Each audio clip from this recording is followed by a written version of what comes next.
দেশের অর্থনীতিতে মধ্যপ্রাচ্যের সংঘাতপূর্ণ পরিস্থিতির প্রভাব মোকাবেলায় সব মন্ত্রণালয় এবং বিভাগকে ব্যবস্থা নেওয়ার নির্দেশ দিয়েছেন প্রধানমন্ত্রী শেখ হাসিনা। জাতীয় সংসদে প্রশ্নোত্তর পর্বে তিনি জানিয়েছেন, চাহিদা এবং যোগানের ভারসাম্য রাখতে বলা হয়েছে, সহজ করা হয়েছে প্রবাসীদের রেমিটেন্স প্রবাহ। সরকার প্রধান আরও জানিয়েছেন যে রপ্তানিমুখী শিল্পের বিকাশ এবং প্রসারের চলমান ধারা অব্যাহত রাখতে পর্যাপ্ত তারল্য নিশ্চিতের উদ্যোগ নেওয়া হয়েছে। মূল্যস্ফীতি নিয়ন্ত্রণে অভ্যন্তরীণ উৎপাদন বাড়াতে অগ্রাধিকার ভিত্তিক অর্থনৈতিক খাতে বিভিন্ন স্কিম অব্যাহত রাখা হবে। জ্বালানি এবং খাদ্য সরবরাহ ঠিক রাখতে নেয়া পরিকল্পনার কথাও প্রধানমন্ত্রী জানিয়েছেন।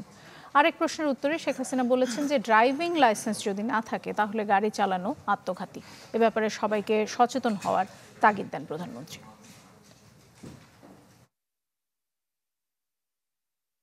সকল মন্ত্রণালয় বিভাগকে আমি নির্দেশ দিয়েছি যাতে প্রত্যেকে মধ্যপ্রাচ্যের চলমান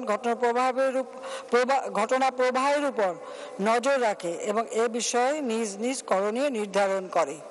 বিশেষ করে এই সংঘাত দীর্ঘ হলে কোনো সেক্টরে প্রভাব পড়তে পারে তা বিবেচনায় নিয়ে প্রয়োজনীয় প্রস্তুতি নেওয়ার জন্য আমি নির্দেশনা দিয়েছি।